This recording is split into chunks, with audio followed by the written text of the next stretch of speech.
നമസ്കാരം, ഞാൻ ഡോക്ടർ വിനീത. ട്രിവാൻഡ്രം റൂമ കെയറിൽ ഇൻ്റർവെൻഷണൽ പെയിൻ സ്പെഷ്യലിസ്റ്റാണ്.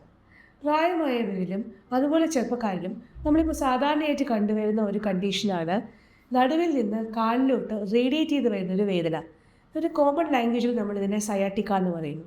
ഈ സയാറ്റിക്ക പെയിൻ്റെ ഒരു പ്രധാനപ്പെട്ട കാരണം ഡിസ്ക് ബൾജാണ്. അതായത് നട്ടലിന് ഡിസ്ക് പുറകിലോട്ട് തള്ളുമ്പോൾ ഈ നട്ടലിൽ നിന്ന് കാലിലോട്ട് വരുന്ന നെർവിനെ അല്ലെങ്കിൽ നാഡീഞരമ്പിനെ കംപ്രസ് ചെയ്യുന്നു. അങ്ങനെ അവിടെ നീർക്കെട്ടും ഉണ്ടാകുന്നു. ഇതാണ് ഈ ഒരു റേഡിയേറ്റിംഗ് പെയിൻ ഉണ്ടാക്കുന്നത്. അത്തരം പേഷ്യൻസിന് വേദന മാത്രമല്ല, തരിപ്പ്, പെരിപ്പ്, മരവിപ്പ് അങ്ങനെയുള്ള രോഗലക്ഷണങ്ങളും കണ്ടുവരുന്നു. എന്താണ് ഈ സയാറ്റിക്ക പെയിൻ്റെ ട്രീറ്റ്മെൻറ്റ് ഓപ്ഷൻസ്? ഇതിൻ്റെ ഒരു നല്ല കാര്യം എന്ന് വെച്ചാൽ 70% പേഷ്യൻസിന്, പ്രത്യേകിച്ച് ചെറുപ്പക്കാർക്ക്, ഫിസിയോതെറാപ്പി, എക്സസൈസസ്, മരുന്നുകൾ കൊണ്ട് വേദന പൂർണ്ണമായിട്ടും മാറുന്നതാണ്. ഏകദേശം ഒരു 6 weeks to 3 months കൊണ്ട് വേദന പൂർണ്ണമായിട്ടും മാറുന്നതാണ്. ചുരുക്കം ചില പേഷ്യൻസിന് റെഡ് ഫ്ലാഗ് സിംറ്റംസ് നമ്മൾ പറയും. അതായത് മൂത്രം പോകാനോ മലം പോകാനുള്ള ബുദ്ധിമുട്ട്, കാലിൻ്റെ തളർച്ച, അങ്ങനത്തെ ഡേഞ്ചർ സൈൻസ് ഉണ്ടെങ്കിൽ തീർച്ചയായിട്ടും സർജറി വേണ്ടി വരും. പക്ഷെ നമ്മൾ കണ്ടുവരാനുള്ളൊരു സിറ്റുവേഷൻ എന്ന് വെച്ചാൽ പേഷ്യൻസിന് സർജറിയുടെ ആവശ്യമില്ല. എന്നാൽ ഫിസിയോതെറാപ്പിയിലും മെഡിക്കേഷൻസിലൊന്നും വേദന കുറയുന്നില്ല. അതികഠിനമായ വേദനയും അത് കാരണം അവരുടെ ക്വാളിറ്റി ഓഫ് ലൈഫ് ഒരുപാട് അഫക്റ്റഡ് ആവുന്നു.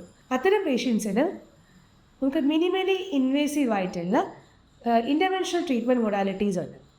അതിലൊന്നാണ് എപ്പിഡ്യൂറൽ സ്റ്റിറോയിഡ് ഇഞ്ചക്ഷൻ. അപ്പോൾ ഞാൻ നേരത്തെ പറഞ്ഞു, സയാറ്റിക്കയിൽ ഈ നട്ടലിൽ നിന്ന് കാലിലോട്ട് വരുന്ന നെർവിനെ ഡിസ്ക് ബൾജ് ചെയ്ത് കംപ്രസ് ചെയ്യുന്ന ഒരു കണ്ടീഷനാണ്. അപ്പോൾ ഏത് നെർവാണോ കംപ്രസ്ഡ് ആയിരിക്കുന്നത്, എക്സ്റേയുടെ സഹായത്തോടു കൂടി ആ നെർവിൻ്റെ അടുത്ത് പോയി സ്റ്റിറോയിഡിനെ ഇഞ്ചക്ട് ചെയ്യുന്നതാണ് നമ്മൾ എപ്പിഡ്യൂറൽ സ്റ്റിറോയിഡ് ഇഞ്ചക്ഷൻ എന്ന് പറയുന്നത്. അപ്പോൾ ഇത് എക്സ്റേയുടെ സഹായത്തോടു കൂടി ചെയ്യുന്നത് കൊണ്ടും വളരെ ചെറിയ ഡോസ് സ്റ്റിറോയിഡ് നമ്മൾ ഇടുന്നുള്ളൂ നെർവിൻ്റെ അടുത്ത്. ഈ കാരണങ്ങളൊക്കെ കൊണ്ട് തന്നെ ഈ ഇൻ്റർവെൻഷൻ വളരെയധികം സേഫാണ്. നമ്മൾ ഓറലി ടാബ്ലറ്റായിട്ട് സ്റ്റിറോയിഡ് കഴിക്കുന്നതിനേക്കാളും വളരെ ചെറിയൊരു ഡോസ് മാത്രമാണ് ഈ നെർവിൻ്റെ അടുത്ത് ചെയ്യുന്നത്. അപ്പോൾ സ്റ്റിറോയിഡ് സംബന്ധമായിട്ടുള്ള ബ്ലഡ് പ്രഷർ കൂടും, ഷുഗർ കൂടും, അങ്ങനെയുള്ള പാർശ്വഫലങ്ങളും കുറവാണ്. രണ്ടാമത് മറ്റൊരു ട്രീറ്റ്മെൻറ്റ് ഓപ്ഷൻ എന്ന് വെച്ചാൽ ഓസോൺ ട്രീറ്റ്മെൻറ്റാണ്.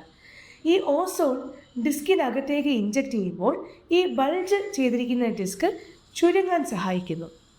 അപ്പോൾ ഡിസ്ക് ബൾജും അത് കാരണം ഈ സയാറ്റിക്ക പെയിനുമുള്ള പേഷ്യൻസിന് ഒരാഴ്ചയൊക്കെ വെയിറ്റ് ചെയ്തിട്ടും വേദന കുറഞ്ഞില്ല, ഫിസിയോതെറാപ്പിയും മെഡിക്കേഷൻസും ഒക്കെ ആയിട്ട് വേദന കുറഞ്ഞില്ല എന്നുണ്ടെങ്കിൽ, റെഡ് ഫ്ലാഗ് സിംറ്റംസ് ഒന്നുമില്ല, സർജറിയുടെ ആവശ്യമില്ല, അത്തരം സിറ്റുവേഷൻസിൽ ഈ മിനിമലി ഇൻവേസീവായിട്ടുള്ള പെയിൻ ഇൻ്റർവെൻഷൻസും കൂടി നമുക്ക് കൺസിഡർ ചെയ്യാവുന്നതാണ്.